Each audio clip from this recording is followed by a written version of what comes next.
really excited to finally release this project. This one's been a long time coming. I think because it's almost like a spiritual sibling to Watcher in the Woods. I've been asked about it for at least the last couple years. No. You must listen. And I say that because they both came out around the same time, sort of early 80s, and they're both Disney's horror-adjacent attempts of the time.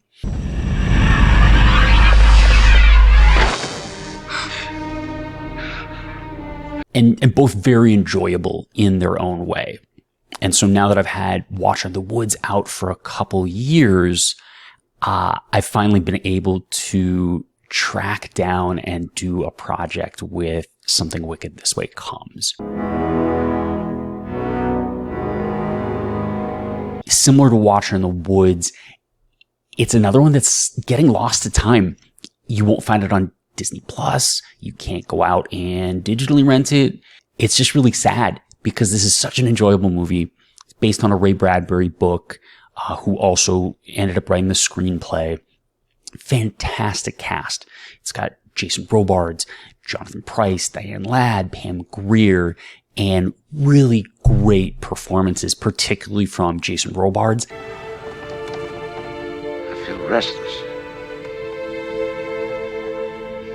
Must be a storm coming. And especially Jonathan Pryce, who plays this creepy carnival purveyor that is haunting this town with Dark's Carnival. I do want to know the truth, sir. And the truth is that you are lying. Just a great Halloween movie.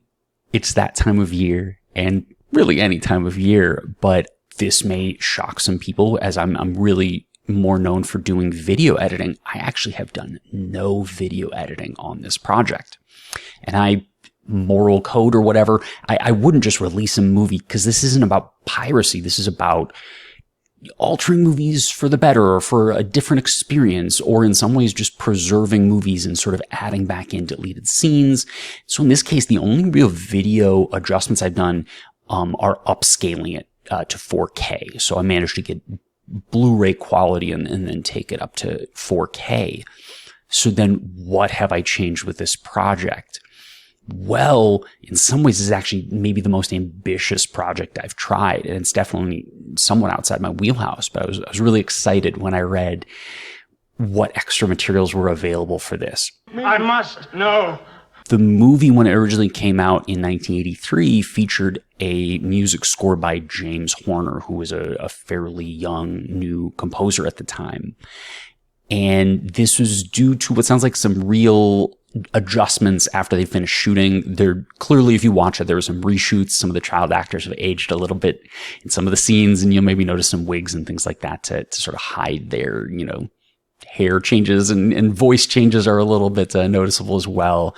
Well, in that reshooting and sort of reconfiguring the movie in post-production, they ended up scrapping an original score that was being completed and replacing it with James Horner's music.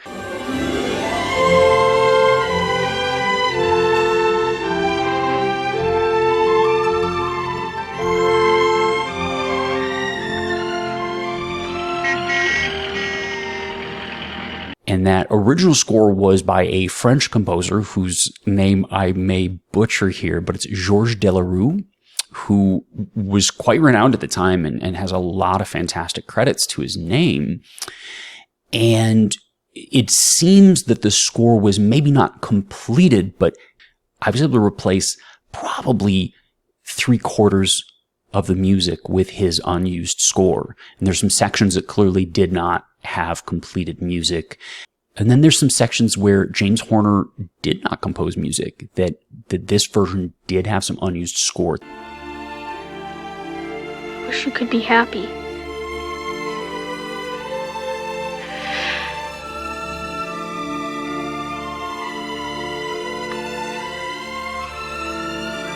Just tell me I'll live forever, then I'll be happy. But it took until 2015 for there to be an official release. Apparently, preservationists or people involved in Disney's vault, so to speak, we're able to find some high quality recordings and put it together and release a disc. Now, unfortunately, that disc has also gone out of print. So that one is actually even more expensive. If you want the actual official CD release, it's well over $100 to $200 to get this music on disc. So, you know, we're talking about this is a very valuable release, so to speak, and no one outside a handful of people may be involved with the early post-production, and, you know, a couple friends that I have played it to just to get some feedback. No one else has experienced the movie in this way. So with this release, I'll actually be putting out this unused score, and then also sort of side by side as a second track, the James Horner score. So even live, you can be switching between the music and sort of experience two full different versions of the movies. Have a doubleheader, you know, watch both different versions in a night or a week apart or something to fully get the experience. And here's what I'll say is the Georges Delerue version is quite a bit more ominous, also a little less dynamic. And so I don't know the exact reason that they decided to scrap the score. It's possible that they realized that the movie was starting to get a little too creepy, and maybe they decided James Horner's score, which embraces a little more of this sort of carnival motif, it was a little more presentable to a younger audience. You know, they did definitely reshoot some scenes, but some of those scenes that they reshot were plenty creepy on their own. So we may never know the full explanation, but the music is absolutely enjoyable. Some real haunting, gorgeous music that really creates a very different viewing experience for the movie. So highly recommend, give this a watch both ways, because I think it's very enjoyable.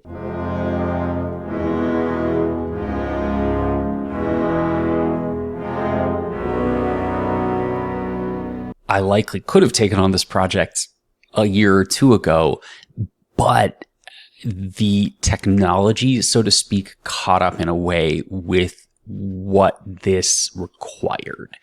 And I edit with DaVinci Resolve. They just released some audio tools that really made this much more manageable, some better dialogue isolation, and then also a really cool tool they're calling Music Remixer, which basically will let you remove drums, remove bass, remove vocals, remove different things from what they say would be music, but in some cases could include sound effects or things like that. And so a lot of the times I was able to just sort of bounce between those different tools, dialogue isolation, depending on if that was right for the scene, or removing parts of music and that might have removed enough. In some really complex scenes, like the arrival of the carnival, I ended up having to basically strip away almost all of the sound effects and put in the unused score and then add back in sound design.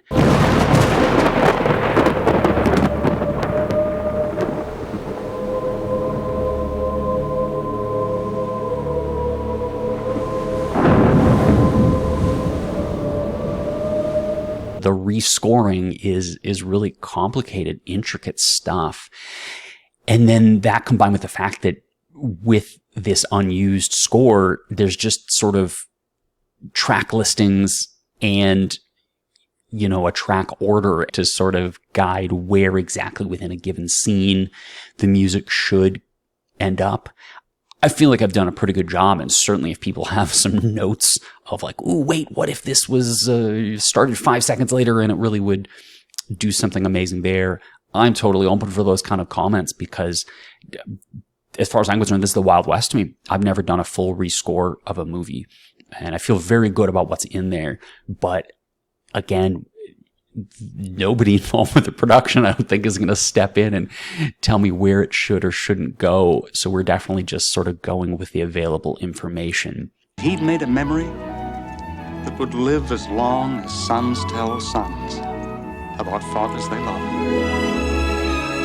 Hope people enjoy this edit. A little different one for me. as always, subscribe to the channel. There will be future projects. We'll see if there's anything more like this out there, or if people have other sort of lost classics that they think are in need of a fan edit. I'm always interested in hearing that. But until the next one, enjoy watching Something Wicked This Way Comes.